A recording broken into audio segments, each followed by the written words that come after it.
تکلیف تو سمجھو، 7 فٹ کا سونا جوان اور نشے کا عادی ہے تو کسی نالی میں پڑا ہوا ہے. اور میں نے کہا اس قوم کے ساتھ اس سے بڑا بھیانک مذاق کیا ہوگا. کوئی دانشور تھا بڑا ظالم. اس ظالم سے کوئی مشورہ لینے آیا. اس نے آ کے کہا تو بڑا ظالم ہے، بڑے کڑوے مشورے دیتا ہے، میرا ایک دشمن ہے، میں اس سے بدلہ لینا چاہتا ہوں، میرا دل کرتا ہے اس کا بچہ قتل کر دوں تاکہ وہ تڑپے. تو ظالم نے کہا اسے قتل نہ کر، وہ تو اس کا باپ 2-4 مہینے رو کے چپ کر جائے گا. پھر میں سخت سزا دینا چاہتا ہوں، مشورہ دے. تو اس نے کہا اس کے بچے کو نشے پہ لگا دے. جس کا بچہ نشہ کرے گا وہ باپ روز مرے گا، روز جیے گا، وہ ماں روز مرے جیے گی، نشے پہ لگا دے. اس قوم کے ساتھ سب سے بڑا ظلم یہ ہوا کہ ملت کا جوان نشے پہ لگ گیا، ڈرگز پہ لگ گیا. اتنے تباہ حالات ہوئے کہ جوان چڑھتی جوانیاں. اماں نے کتاب دے کے بھیجا تھا اور کالج سے واپس آئے تو نشے کے ٹیکے ہاتھوں میں پکڑے ہوئے، ٹیکے. اور آپ کے اس ملک کے اسلام آباد میں ایک دن میڈیا نے وہ خبر بھی وائرل کی اور وہ چیز بھی دکھائی لوگوں کو. 3 مہینے کا بچہ لے کے نشئی سڑک پہ آ گیا. اس نے کہا میرا نشہ ختم ہو گیا، میرا بچہ خرید لو، 2 پڑیاں دے دو. تو وہاں بیبیاں جو سن رہی تھی وہ بھی چیخیں مار کے رو رہی تھی.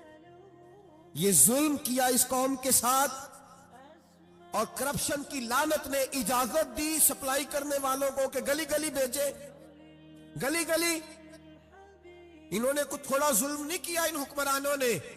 اور ہماری اپوزیشن اس کو نہ صرف اتنا پتا ہے کہ یہ جائیں اور ہم آئیں، اس سے زیادہ کوئی غرض نہیں. بھائی کرپشن کے خلاف نکلے ہو تم، نشے کے خلاف کس دن نکلو گے؟ جوئے کے خلاف کس دن؟ قوم تو مر رہی ہے نشے سے، اس کے خلاف میدان میں کب آؤ گے؟ صرف اتنا ہے کہ یہ جائیں اور ہماری باری آئے، اس سے زیادہ کچھ نہیں.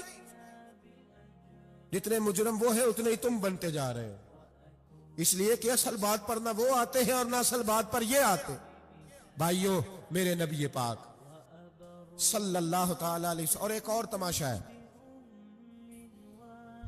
یہ میرے پہ اللہ کا یہ احسان رہا، اس لیے نہیں کہ میں پرہیزگار آدمی ہوں، نیک ہوں، اس لیے نہیں، ویسے ہی اللہ بعض اوقات اسباب بناتا ہے، سبب بناتا ہے. مجھے نہ شراب کے رنگ کا پتہ ہے، نہ اس کی خوشبو کا پتہ ہے، نہ میں نے کبھی زندگی میں دیکھی ہے. یہ کرم ہے میرے حضرت صاحب کا، میں نے نہیں دیکھی، مجھے نہیں پتا کیسی ہوتی ہے. کچھ باتیں میں نے سنی ہیں. ایک محفل میں بیٹھا تھا مجلس میں، تو ایک شخص نے کہا کھانسی نہیں جاتی بچے کی. دوسرا اس کو مشورہ دے رہا ہے، کھانسی نہیں جاتی، بڑی دوائی دیسی بھی فلاں بھی بڑی کھائی. مشورہ دیا اس کو کہ تو اس طرح کر، اس کو نا شراب کے 2-4 چمچے پلاؤ. کہتے ہیں جی اس کو نا یہ پلاؤ تو صحیح ہو جائے گی. تو میں نے پلٹ کے اس کی طرف دیکھا، میں نے کہا کوئی عقل کر، کیا مشورہ کر؟ مولانا میرا تجربہ ہے. میں نے کہا تیرا تجربہ افضل ہے یا رسول اللہ کا فرمان زیادہ افضل ہے؟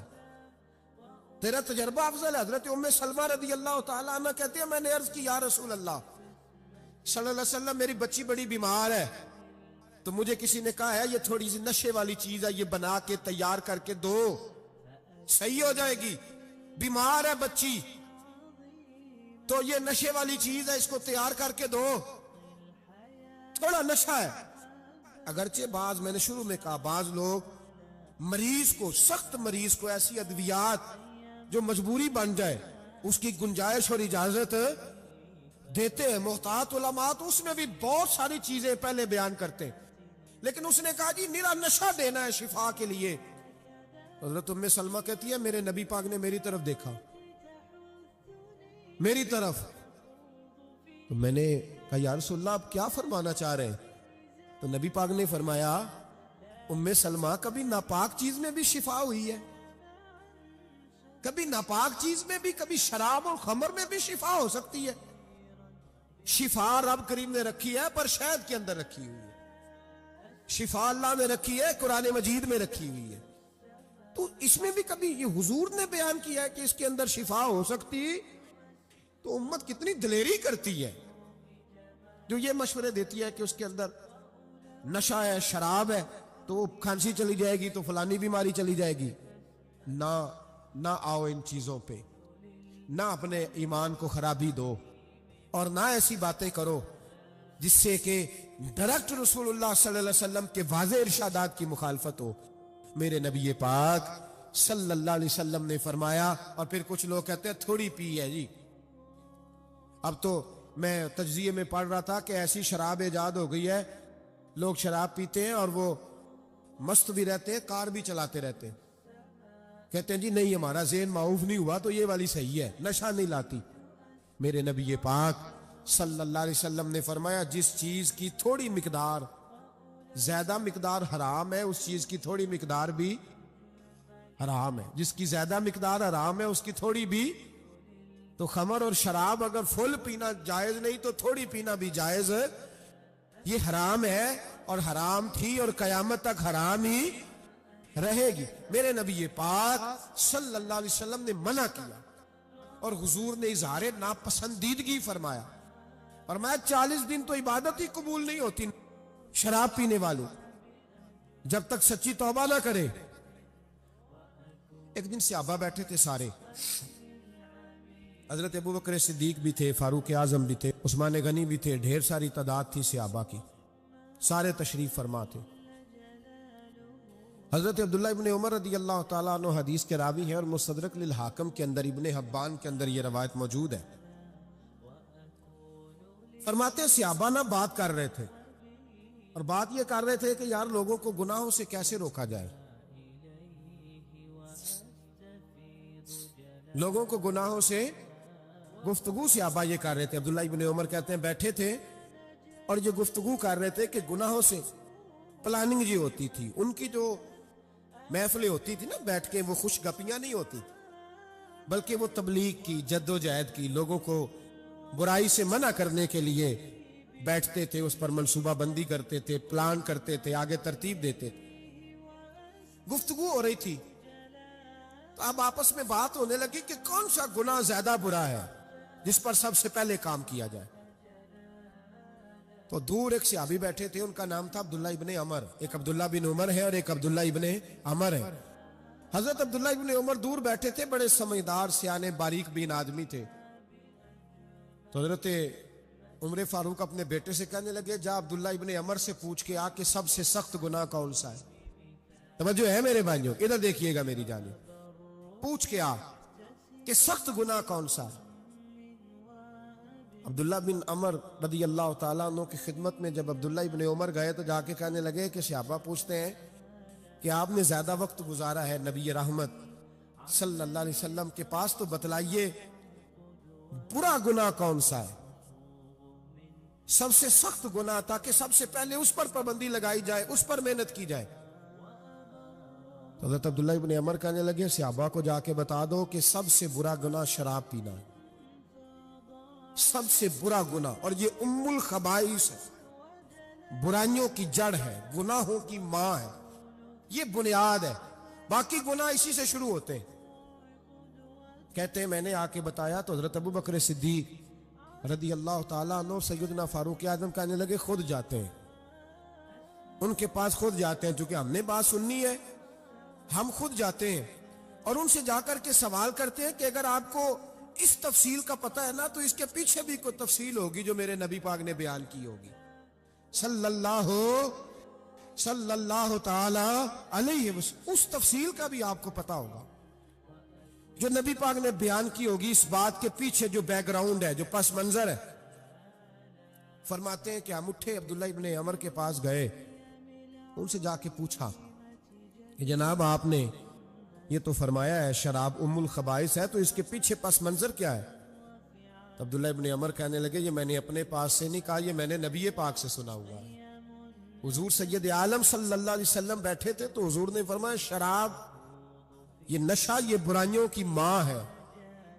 اور پھر حضور نے ایک مثال بیان فرمائی، نبی رحمت علیہ السلام نے فرمایا بنی اسرائیل کا ایک واقعہ ہے، ایک خوبصورت جوان تھا، ایک عورت کا دل آ گیا اس پر۔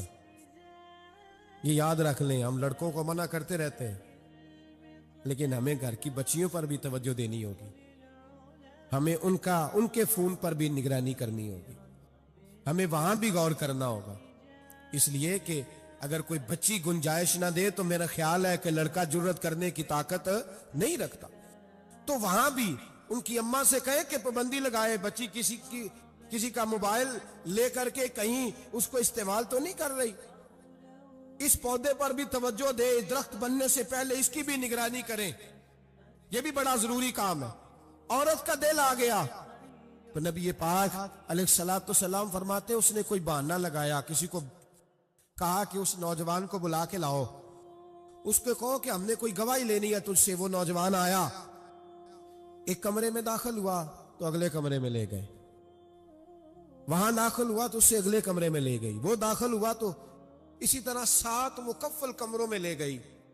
میرے کریم رسول میرے محبوب پاک علیہ السلام فرماتے صحابہ کو سمجھا رہے ہیں میٹھے لب و لہجے میں، فرماتے جب سب سے پچھلے کمرے میں لے گئی تو ایک لڑکا بندھا ہوا تھا وہاں رسیوں سے، شراب کا پیالہ پڑا ہوا تھا، اور بی بی کہنے لگی کوئی گواہی شواہی نہیں لینی، تجھے اس لیے بلایا ہے کہ تیرے اوپر دل آ گیا ہے، اب میرے ساتھ منہ کالا کر۔ تو وہ جوان کہنے لگا نہیں، میں نے اپنے نفس کو پاک رکھا ہوا ہے، میری نظر بھی پاک ہے، دل بھی پاک ہے، اور اس کی برکت یہ ہے کہ رب نے میری روح کو بھی پاک رکھا ہوا ہے، تو میں یہ حرکت نہیں کر سکتا۔ پاک لوگ پلید کاموں کی جانب توجہ نہیں کرتے، میں یہ حرکت نہیں کر سکتا۔ اقبال نے اپنے بیٹے کو دعا دی تھی، اس نے کہا تھا حیا باقی نہیں ہے زمانے کی آنکھ میں، خدا کرے کہ رہے تیری جوانی بے داغ، خدا کرے کہ رہے تیری جوانی بے داغ۔ کہا میرے ساتھ منہ کالا کر، اس نے کہا میں نہیں کرتا۔ کہنے لگی چل پھر اس کو قتل کر، اس کو میں نے باندھا ہوا۔ اس نے کہا میں قتل کیوں کروں، میری کیا دشمنی ہے؟ کہا پھر شراب پیو، کہا میں شراب بھی نہیں پیتا۔ تو کہنے لگی اب تو میں نے تجھے اپنے چنگل میں پھانس لیا ہے، اب تو یہاں سے بچ کے جا نہیں سکتا، اور اگر تو باہر جائے گا تو میں شور کروں گی، لوگ جمع کروں گی، اس نے میری عزت آبرو پہ ہاتھ ڈالا ہے، تو بچ تو نہیں سکتا، ایک کام تو کرنا پڑے گا۔ محبوب فرماتے اس نوجوان نے سوچا کہ زنا بھی بہت بڑا جرم ہے، قتل بھی بہت بڑا گناہ ہے، چلو اب مجبوری ہے تو شراب پی لیتا ہوں۔ لیکن وہ سمجھا نہ کہ شراب تو بنیاد ہے، اس نے ایک پیالہ جو پیا، کہنے لگا ایک اور دے دو، دوسرا پیا تو کہنے لگا ایک اور دے دو، اب 3 پیالے 3 بوتلیں شراب جو پی چکا تو خماری چڑھ گئی۔ اب اس عورت کے قریب جانے لگا کہ میں تیرے ساتھ زنا کروں گا۔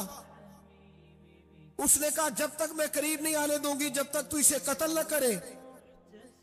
اس نے اسے قتل بھی کیا، زنا بھی کیا۔ تو محبوب فرمانے لگے یہ قتل اور زنا جو ہوا ہے تو یہ شراب کی وجہ سے ہوا ہے، گویا شراب وہ جرم ہے جو قتل بھی کرائے گی، جو زنا بھی کرائے گی۔ اور اگر آپ نشئی کو دیکھیں، اگر آپ شرابی کو دیکھیں تو کیا وہ ڈکیتیاں نہیں کرتا پھرتا، وہ چوریاں نہیں کرتا، وہ اپنی ہی ماں کا زیور نہیں بیچ آتا، وہ اپنی ہی بہن کا پڑا ہوا جہیز نہیں بیچ آتا، وہ اپنے ہی گھر میں ڈاکے نہیں ڈالتا، وہ اللہ کے گھر مسجد میں آ کر کے چوری نہیں کرتا، وہ صرف اس لیے کرتا ہے کہ یہ نشہ، یہ شراب، یہ ماں ہے گناہوں کی، یہ جڑ ہے۔ ملت کے لوگوں یاد رکھو، اس امت، اس پاکستان کے ساتھ جہاں بہت سارے ظلم ہوئے، وہاں بڑا ظلم یہ ہے کہ بہت بڑا طبقہ جوانوں کا نشے کا عادی ہے۔ وہ نشہ انہیں عشق مجازی اور عورتوں کے عشق کی جانب لا رہا ہے، وہ نشہ چوریاں کرا رہا ہے، قتل کرا رہا ہے، ڈکیتیاں کرا رہا ہے۔ بہت بڑے ظالموں نے بہت بڑے ہاؤس بنائے ہوئے ہیں جن کے اندر شراب فراہم کی جاتی ہے، نشہ دیا جاتا ہے۔ میں نے تو ایسے ایسے لفظ سنے کہ الیکشن کے دنوں میں ووٹ لینے کی خاطر سیاستدان انہیں نشہ فراہم کرتے ہیں، انہیں باندھ کے رکھتے ہیں، روز تمہیں پڑیا ملے گی، ووٹ ہمیں ڈالنا۔ اتنا ظلم، اتنی زیادتی، اتنا جبر، ایک انسان کے ساتھ کھیلنا۔ لوٹ آؤ